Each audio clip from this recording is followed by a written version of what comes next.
วันนี้เดี๋ยวจะมาสอนวิธีการดูแลรองเท้าหนังแบบง่ายๆนะครับอุปกรณ์ไม่ได้มีอะไรเยอะนะครับก็รองเท้าหนังของเรานะครับแล้วก็ชูทีที่ใส่ให้มันเป็นทรงนะครับตัวนี้จะเป็นแปรงขนม้านะครับก็จะไม่ได้แข็งมากเกินไปช่วยขจัดฝุ่นแล้วก็คราบของรองเท้าออกในเบื้องต้นนะครับแล้วก็พระเอกของเราจะเป็นตัวนี้นะครับครีมตัวนี้ก็ผมใช้ใกล้จะหมดแล้วนะครับเป็นของยี่ห้อสเฟียนะครับตัวนี้จะเป็นครีมรุ่น Renovator นะครับไม่แน่ใจว่าอ่านถูกไหมนะครับหรือว่า Renovator ก็ลองดูได้นะครับตัวนี้ค่อนข้างดีนะครับเหมือนเป็นอเนกประสงค์สามารถใช้แบบว่าตัวเดียวจบในเบื้องต้นนะครับถ้าไม่ได้อยากให้มันแบบเงาวับแบบชูชายอะไรหรือว่าขนาดนั้นนะครับอีกตัวหนึ่งก็ง่ายๆครับหาผ้าอะไรมาส่วนตัวผมก็จะใช้ถุงเท้าอย่างเงี้ยครับที่มันสีดำด้วยเนาะเวลาใช้ไปมันก็ไม่เป็นคราบนะครับแล้วก็เดี๋ยวเรามาเริ่มกันเลยก็อธิบายชูทีไปด้วยเลยละกันนะครับก็ตัวนี้เนี่ยถ้าหลายๆคนก็น่าจะเคยเห็นมันจะเป็นตัวช่วยดันทรงรองเท้านะครับซึ่งลักษณะนี้เนี่ยมันจะแล้วแต่ยี่ห้อโดยยี่ห้อนี้เนี่ยไอตัวชูทีเนี่ยเขาจะมีไซส์ของเขามาให้เลยนะครับก็คือตัวนี้มันจะเป็นไซส์5นะครับก็จะเข้ากับรองเท้าในไซส์ใกล้ๆกันของอันนี้มันจะเป็นไซส์5ครึ่งนะครับมันก็ต้องใช้ของไซส์5 ประโยชน์ของมันก็คือมันจะช่วยดูดกลิ่นในรองเท้ารวมถึงทำให้รองเท้าอยู่ทรงนะครับไม้ตัวนี้เนี่ยส่วนใหญ่เขาจะทำมาจากสนหรือเปล่าไม่แน่ใจเดี๋ยวลองหาเดี๋ยวลองดูข้อมูลอีกทีก็เขาก็เชื่อว่ามันจะช่วยดูดกลิ่นนะครับแล้วก็ทำให้รองเท้าเราอยู่ทรงค่อนข้างดีแล้วก็รักษารองเท้าเราได้นานมาเริ่มกันเลยนะครับอีกอย่างหนึ่งมันดูดความชื้นได้ค่อนข้างดีด้วยเวลาเราไปใส่เจอพวกเหงื่อหรือว่าย่ำน้ำอะไรมานะครับอย่างแรกเลยนะครับรองเท้ามันเปื้อนๆอยู่อย่างนี้นะครับแล้วก็เริ่มใช้ขนเริ่มใช้แปรงขนม้ามาปัดฝุ่นเบื้องต้นของมันก่อนก็ปัดไปเลยเทคนิคก็คือเราเอารองเท้าเราเนี่ยอยู่กับที่แล้วก็พลิกซ้ายพลิกขวาเอาเทคนิคก็คือเราเอารองเท้าเราเนี่ยเป็นตัวขยับส่วนมือขวาของเราเนี่ยพยายามฟิกเขาให้อยู่กับที่จะได้ไม่ค่อยเมื่อยนะครับแล้วก็ปรับรูปรองเท้าตามกับหน้าแปลงของเราเวลาส้นเท้าเราก็ปรับขึ้นมาอย่างนี้มือมันจะได้ไม่เมื่อยถ้าเราเอียงอย่างนี้เนี่ยมือข้างขวาเรามันจะค่อนข้างเมื่อยนิดนึงเราเอียงรองเท้าให้รับกับแปรงเอาผมก็จะปัดประมาณนึงโดยทั่วไปผมก็จะเอาแปรงขนม้าเนี่ยปัดเป็นประจำอยู่แล้วถึงจะไม่ได้ลงครีมนะครับทีนี้พอเราปัดเสร็จเบื้องต้นเนาะตัวนี้เนี่ยเป็นแปรงของเบอร์วิกนะครับก็จะเป็นยี่ห้อแบรนด์รองเท้าตัวนั้นก็จะเป็นรองเท้าที่ค่อนข้างดีในราคาย่อมเยาเหมือนกันนะครับก็อันนี้ได้มาน่าจะประมาณ600 บาท650อะไรเงี้ยใช้ค่อนข้างนานอยู่เหมือนกันก็จะเริ่มมีหลุดไปบ้างแล้วแหละแต่ก็ยังใช้งานได้อยู่นะครับต่อไปก็คือเราจะมาใช้ครีมตัวนี้วิธีใช้ก็คือเปิดฝาแล้วเราก็ถุงเท้าของเรานะครับพันผมก็หาวิธีพันเอาที่เพื่อนถนัดนะครับไม่ได้มีอะไรตายตัว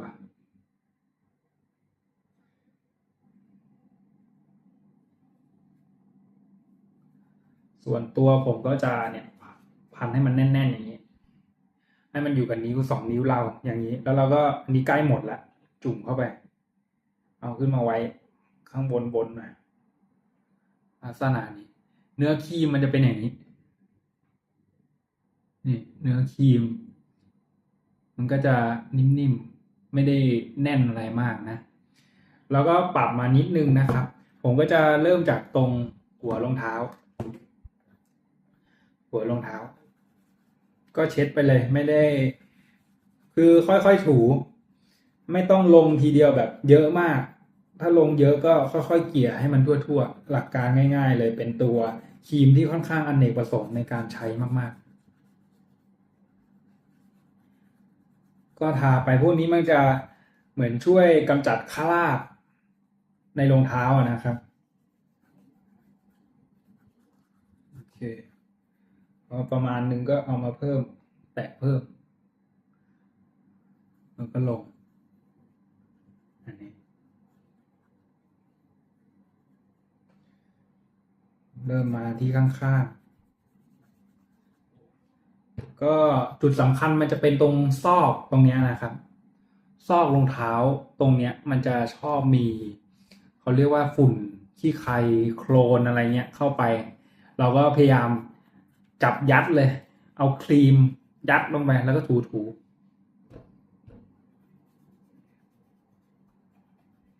อาจจะใช้แบบว่าปลายนิ้วหรือเล็บแบบสอดเข้าไปหน่อยให้มันเข้าไปถึงด้านในนะครับ ถ้าผมเคยไปแบบว่างานแต่งเนี่ยนะครับแล้วก็มันมีโคลนอะไรเนี่ยเข้าไปรอบเดียวมันอาจจะไม่อยู่เราก็ทารอบนึงไปก่อนแล้วเราก็ปัดไอตัวขนเนี่ยมันก็จะเข้าไปแทรกซ้อนในซอกได้แล้วเราก็ลงครีมอีกสักรอบแล้วก็ทำความสะอาดอีกสักรอบพูดง่ายๆคือก็ทำหลายรอบหน่อยในกรณีที่คราบหรือรอยมันค่อนข้างหนานะครับอุ้งเท้าตรงนี้ก็เหมือนกันมันจะเป็นส่วนที่ค่อนข้างมีความเว้านะครับอันนี้พื้นข้างใต้นี่ค่อนข้างแบบใช้จริงมันก็เป็นอย่างเงี้ยแต่จริงๆมันมีการดูแลรักษาได้นะครับมันก็จะเป็นพื้นที่เอามาทาพื้นรองเท้าตรงนี้เลยตัวนี้มันจะเป็นยางนะครับรุ่นนี้ใต้เท้ามันจะเป็นยางเนี่ยตรงนี้ยางตรงนี้ยางแต่ว่าตรงนี้มีความเป็นหนังอยู่จริงๆหาครีมมาทาฟื้นฟูมันได้แต่ผมยังไม่ได้มีครีมตัวนั้นนะครับ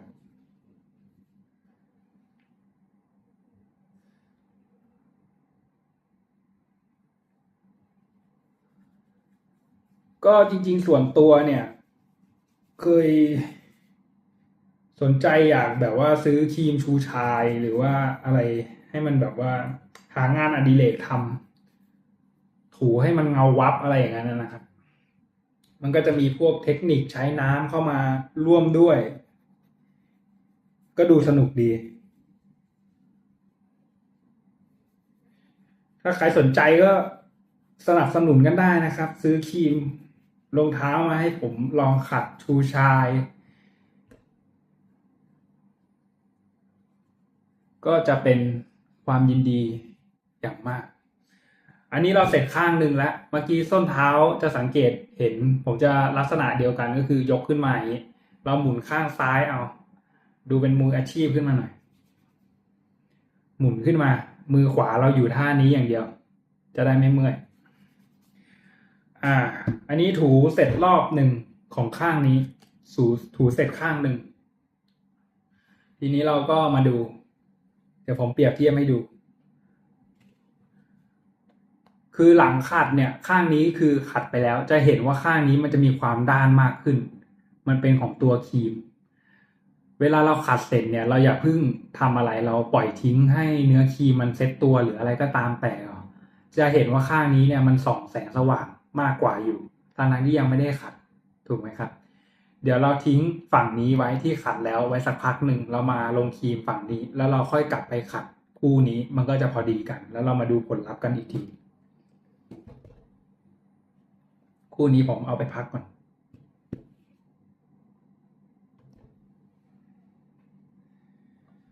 ก็คู่นี้เหมือนเดิมขัด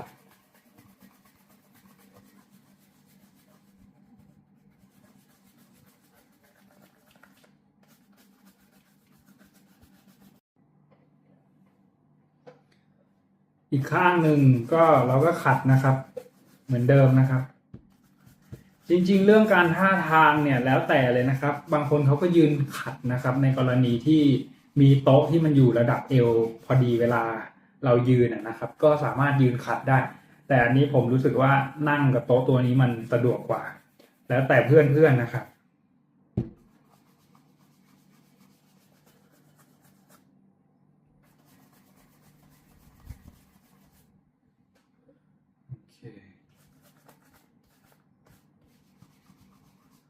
โอเคประมาณนี้นะแล้วก็เหมือนเดิมลงครีม เอาถุงเท้าพันนิ้วเรา2 นิ้วแล้วก็นี่ทำให้มันแน่นนะครับเหมือนเดิมครีมก็มีตรงนี้อยู่ปาดมาเป็นอย่างนี้นะเริ่มเหมือนเดิมตรงนี้ก่อน ก็คู่นี้เนี่ยขัดไปล่าสุดไม่แน่ใจว่า ถึงเดือนหรือยังนะ หนังก็ค่อนข้างแห้งก็อาจจะต้องใช้ครีมเยอะนิดนึง ตัวนี้เนี่ยมันเป็นทั้งครีมบำรุงแล้วก็ครีมทำความสะอาดไปด้วยบำรุงหนังแล้วก็ทำความสะอาดคราบเท่าที่ผมเข้าใจนะครับ มันก็ค่อนข้างอเนกประสงค์เหมือนแบบตัวเดียวจบสำหรับงานเบื้องต้นนะครับ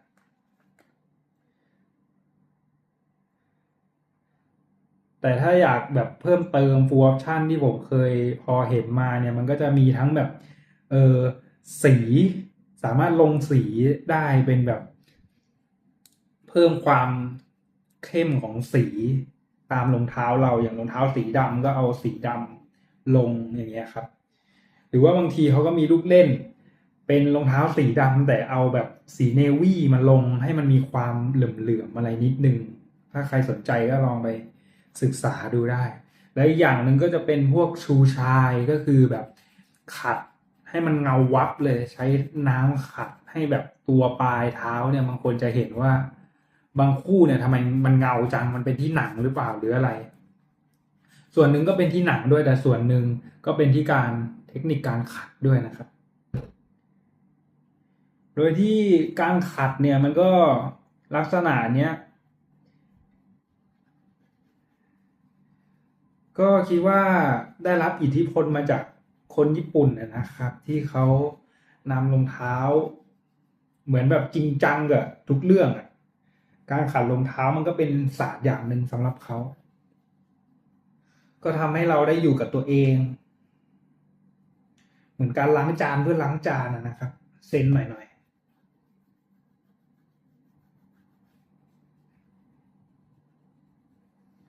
มันก็เพลินดีเวลาได้ขัดรองเท้าของตัวเอง ได้ดูแลของที่เราใช้งานสมบุกสมบันอะไรเงี้ย ซึ่งรองเท้าหนังเนี่ยมันประกอบเพื่อนๆอาจจะคิดว่าไอ้ตรงส้นเท้าเนี่ยมันเป็นแบบ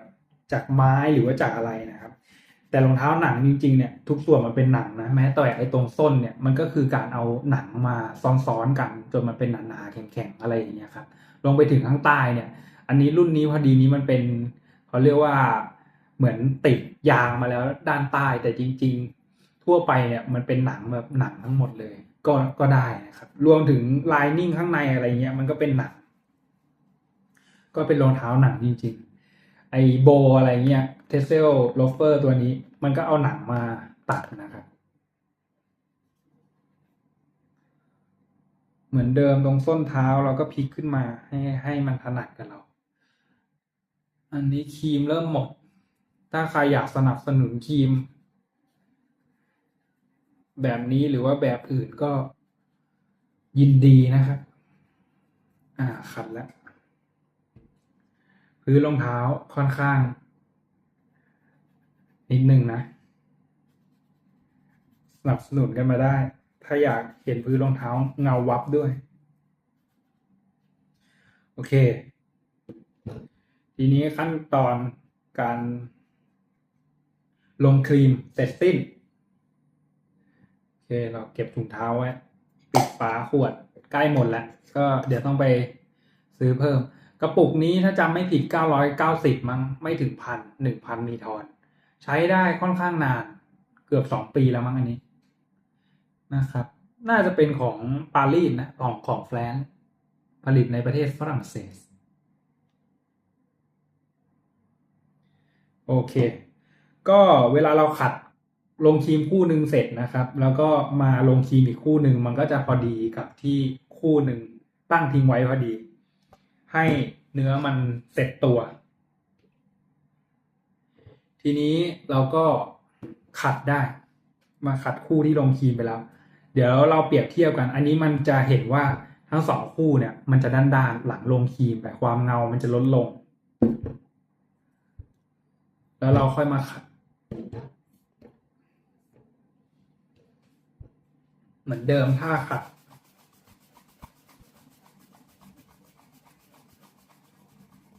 ตัวนี้มันเป็นคลาสสกินนะครับก็คือเหมือนเป็นหนังวัวซึ่งจริงๆรองเท้าหนังก็มีหลายประเภทถ้าจะเอาแบบทนทานขึ้นชื่อเรื่องความทนสุดๆพรีเมียมสุดๆก็จะเป็นหนังเชลคอร์ดเวนนะครับหรือว่าหนังม้าตัวนั้นเนี่ยก็ต้องใช้เวลาเบรกอินนานกว่าตัวนี้เนี่ยหนังเท่าที่เข้าใจคือเขาทำให้มันนุ่มนิดนึงตัวนี้น่าจะเป็นอันไลน์ด้วยหนังมันก็จะไม่ค่อยหนาเท่าไหร่ด้านในผมจำได้ว่าผมใส่เนี่ยเท้าผมไม่เท่ากันนะก็คือข้างขวาเนี่ยเท้าผมบางกว่าข้างซ้ายเนี่ยใส่ไปแทบจะไม่ต้องเบรกอินเลยแต่ข้างขวาเนี่ยตอนแรกกลัวว่าจะใส่จะสบายไหมวะตอนแรกแต่ใส่ไป5 ครั้งมันยืดเข้ากับเท้าเราพอดีตอนนี้หลังจากนั้นก็คือใส่ได้สบายมากๆเลยถ้าใครเท้าแบบไม่ได้มีปัญหาเหมือนผมว่าหนังอันเนี้ยเป็นแบบอันไลน์เนี่ยใส่สบายได้ตั้งแต่ครั้งแรกเลยด้วยซ้ำแต่พอดีของผมมันเท้ากว้างข้างหนึ่งลองไซส์ใหญ่กว่าก็หลุดต้นนะครับโลเฟอร์มันต้องใส่ค่อนข้างพอดี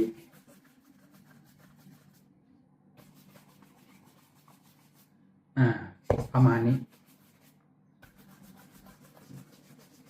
ก็เหมือนว่าคราบอะไรเงี้ยมันก็จะโดนขัดออกไปกับครีมที่เราทาจนมันเซ็ตตัวนะครับเดี๋ยวมาเปรียบเทียบกันเป็นไงครับก็จะเห็นว่าคู่นี้มันเงาคู่นี้เนี่ยมันด้านอยู่แล้วก็มันจะเงากว่าก่อนขัดด้วยนะก่อนขัดตอนแรกมันจะดูแบบเงาสกปรกนิดนึงอันนี้มันจะดูเงาดูดีขึ้นเห็นด้วยไหมแต่ว่ามันก็จะมีรอยยับตามการใช้งานระดับหนึ่งคู่นี้ก็สมบุกสมบันประมาณหนึ่งถ้าใครยังไม่พอใจก็อาจจะลงซ้ำได้แต่ผมพอแล้ว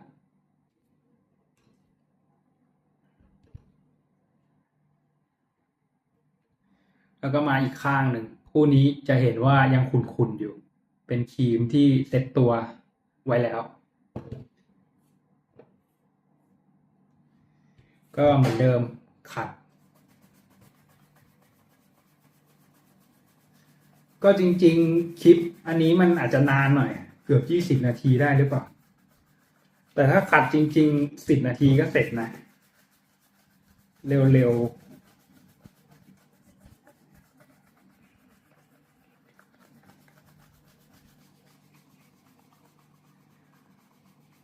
ก็เพิ่มเติมคือการขัดรองเท้านี่เขามีการประกวดการขัดรองเท้าเลยนะก็ถือว่าเป็นเรื่องที่แบบค่อนข้างจริงจังใครขัดได้สวยได้เงาได้เท่กว่าได้เนียนกว่าอะไรเงี้ยก็ไม่แน่ใจตัดสินกันยังไงเหมือนกันแต่ว่าเขาจริงจังกันระดับนั้นแต่ว่าเราก็เอาระดับมือสมัครเล่นดูแลรองเท้าตัวเอง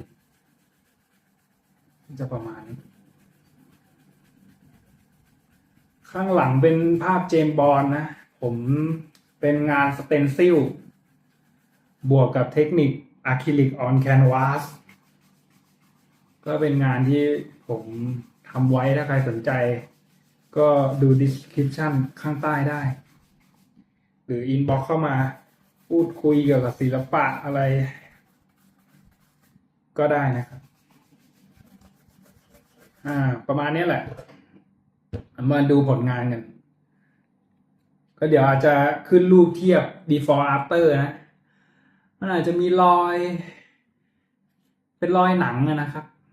ที่มันมีความยับของหนังก็เป็นเสน่ห์อย่างหนึ่งของเขาอะนะครับจริงๆถ้าเป็นแบบหนังเชลอย่างเงี้ยหนังสะโพกม้า